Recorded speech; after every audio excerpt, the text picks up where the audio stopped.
মুসলমান ভাইরা আমার কথা খুব ভালো করে বুঝবেন। এতক্ষণ আমি আপনাদেরকে যেটা বুঝাইতে চাইলাম সেটা হচ্ছে আনুমানিক পাকিস্তানের ঘটনা। আপনারা তো সবাই নাম শুনেছেন। মাওলানা তারিক জামিলের বই চোখে দেখা কবর আযাব বইটা যদি আপনারা কালকে ক্রয় করে যদি আপনারা সংগ্রহ করেন, যদি রিসার্চ করতে চান, আগামীকালকে আপনারা দেখতে পারবেন। মুসলমান ভাইরা আমার, আগের জামানায় দেখতাম দাদারা নানারা কিন্তু মাঠে ঘাটে কাজ করার জন্য কিন্তু নাঙ্গল আর কোদাল নিয়ে চলে যেত। আপনাদের মনে আছে কিনা? এখনকার যুবকরা বলবে, হুজুর আপনি তো আমাদেরকে বলতেছেন, আপনি তো আমাদের বলেন, কিন্তু আমাদের তো মনে নাই। আপনার দাদা বাপ দাদারা কিন্তু বুঝতে পারবে। মুসলমান ভাইরা আমার কথা খুব ভালো করে বুঝবেন। দেখতাম দাদারা নানারা মাঠে ঘাটে কাজ করার জন্য যখন চলে যেত, বাড়িতে বলে যেত, আব্দুল্লাহর মা তোমার সন্তানকে দেখতাম, আগে দেখতাম লুঙ্গির ভিতরে ভাত উঠাইয়া গেড্ডু দেয়া মাথার উপর আমাদেরকে উঠাইয়া দিতেন। মুসলমান ভাইরা আমার কথা খুব ভালো করে বুঝবেন। একজন কৃষক সারাদিন হাড় ভাঙা পরিশ্রম করেছে। উনি ফজরের নামাজ, ওনার ইচ্ছা যে ফজরের নামাজ আমি আমার জমিনের ভিতরে আদায় করব। আল্লাহ পাক তো বলে দিয়েছেন, আমার পুরা জমিনটাকে আমি তোমাদের জন্য দিয়ে দিয়েছি, তোমরা যখন ইচ্ছা নামাজ পড়তে পারো সময় হইলে। মুসলমান ভাইরা আমার কথা খুব ভালো করে বুঝবেন। কৃষক মানুষ সারাদিন হাড় ভাঙা পরিশ্রম করেছে। আমি মাওলানা মোহাম্মদ ফরিদুল ইসলাম দুইজন মানুষকে আমি সবচাইতে সিরিয়াসলি মোহাব্বত করি। এখন আপনারা মুসল্লি আছেন, অনেকে বলতে পারেন, হুজুর আপনি কি আমাদেরকে মোহাব্বত করেন না? মুসলমান ভাইরা আমার কথা খুব ভালো করে বুঝবেন। একজন কৃষক মানুষ নামাজিওয়ালা, আমি তাকে সবচাইতে বেশি মোহাব্বত করি।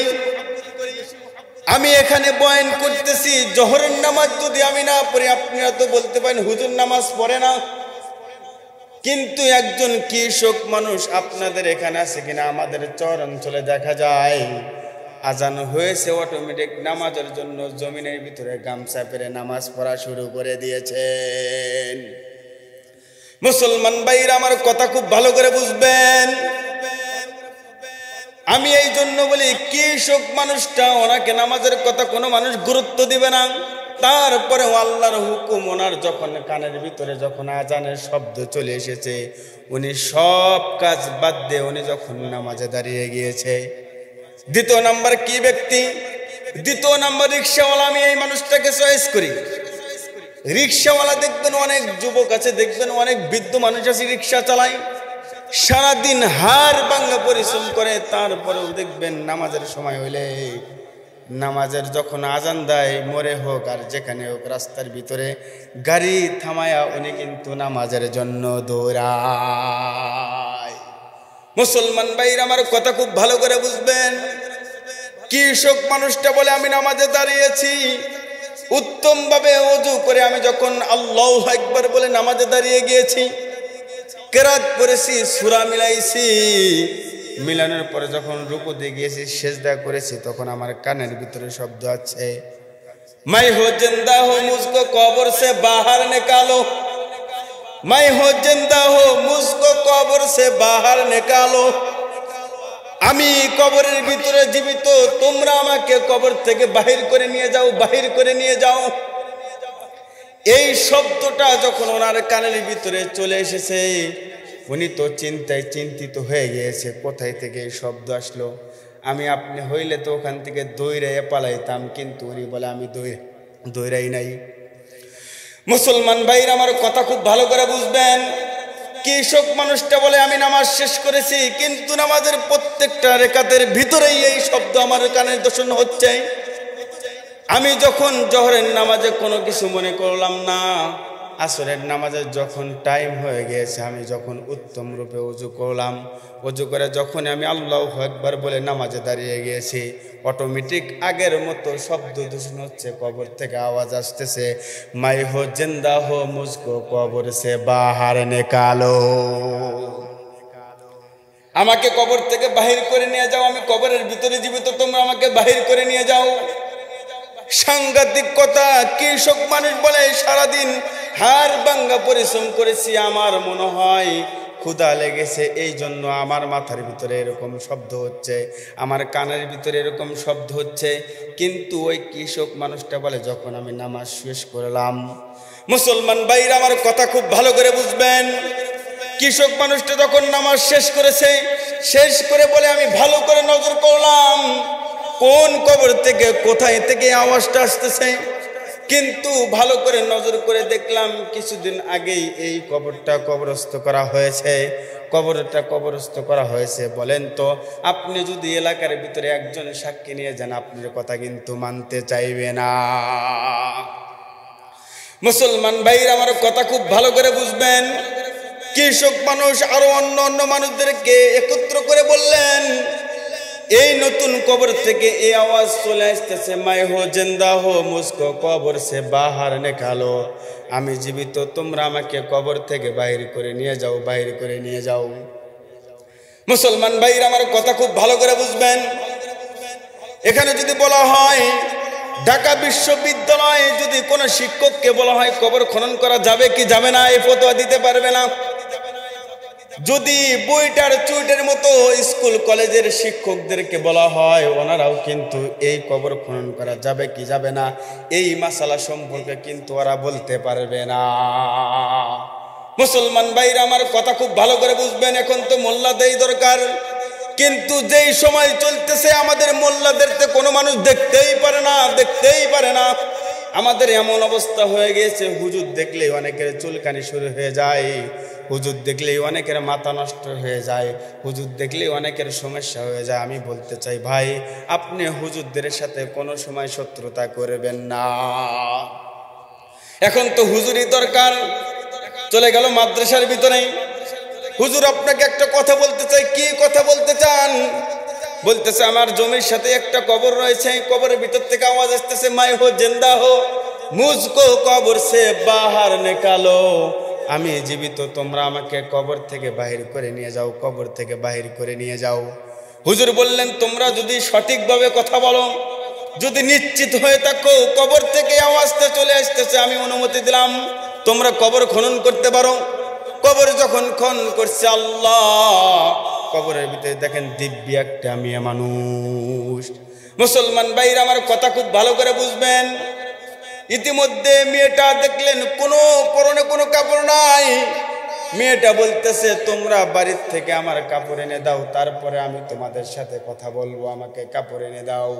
ইতিমধ্যে যখন বাড়ির থেকে কাপড় এনে যখন দূর থেকে ফিক্কা দিয়েছে, ঢেল দিয়েছে, মুসলমান ভাইরা আমার কথা খুব ভালো করে বুঝবেন, ইতিমধ্যে মেয়েটা কোনো কথা নাই, কাপড় কবরের ভিতরে পরিধান করে উনি যখন বাড়ির দিকে দৌড়াইছে, কোনো কথা বলতে চায় নাই।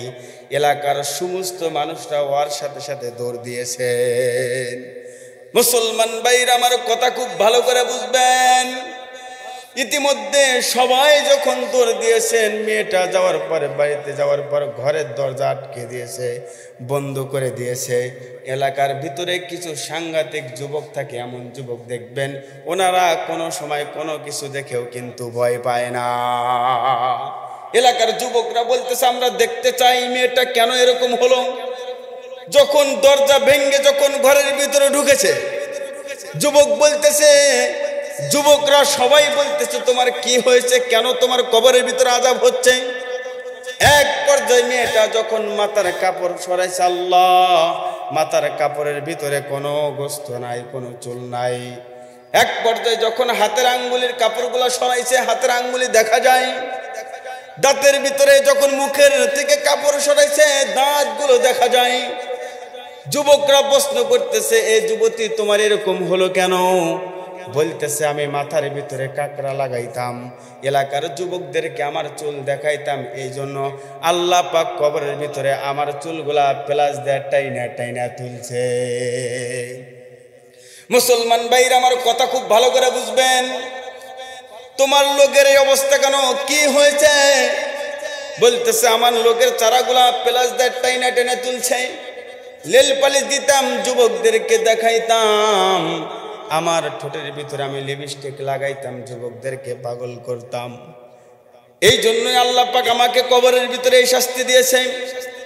মসজিদের যত মুসল্লি আছেন তাদেরকে পায়ে হাত দিয়ে বলি, ও ভাই, যদি আপনার মেয়ে থাকে, আপনার মেয়েকে পর্দা মোতাবেক চলাফেরা করার তৌফিক যেন আল্লাহ পাক দান করেন। ওই মানুষগুলা বলতেছে ঠিক আছে, এই যুবতীর মা আর বাবার কাছে যাওয়া হোক। এক পর্যায়ে যখন সবাই ওনার মা আর বাবার কাছে গিয়েছে, বলতেছে আপনার মেয়ের এই অবস্থা। মুসলমান ভাইরা আমার কথা খুব ভালো করে বুঝবেন। ইতিমধ্যে যুবতীর মা আর বাবা বলতেছে আমার সন্তান সব কিছু করতো, কিন্তু আমার মেয়ে কিন্তু পর্দা মোতাবেক চলাফেরা করতো না। মুসলমান ভাইরা আমার কথা খুব ভালো করে বুঝবেন। এখান থেকে বোঝা যায় পর্দা মোতাবেক চলাফেরা না করলে আল্লাহ পাকের চাইতো ভয়াবহ আল্লাহ পাক আপনার মেয়েকে আযাব দিতে পারে। এই জন্য যাদের মেয়ে আছে পায়ে হাত দিয়ে বলতেছে, ও ভাই, আপনার মেয়েকে আপনি পর্দা মোতাবেক চলাফেরা করার তৌফিক দান করান। মুসলমান ভাইরা আমার, শুধু তাই নয়, মেয়েটা আবারও মৃত্যুবরণ হলো, মেয়েটাকে আবারও কবরস্থ করা হলো।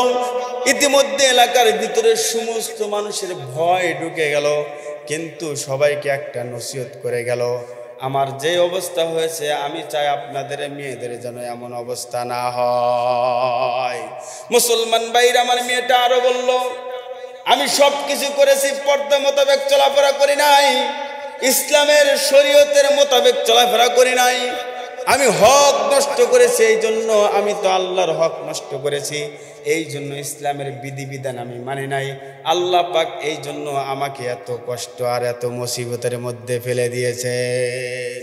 এই জন্য আল্লাহ পাক আমাকে আপনাকে মেয়ে দিয়েছেন, এই মেয়েদেরকে আমি আপনি পর্দা মোতাবেক রাখার জন্য এবং আল্লাহ পাক শরীয়তের মোতাবেক চলাফেরা করার জন্য তৌফিক যেন আমাদেরকে দান করেন। এই জন্য সবাই বলি, নিয়ত করি আল্লাহ পাক যেন আমাদের মনের ভিতরে আমাদের সন্তানগুলা, আমাদের মেয়েগুলাকে যেন পর্দা মোতাবেক রাখার তৌফিক দান করে।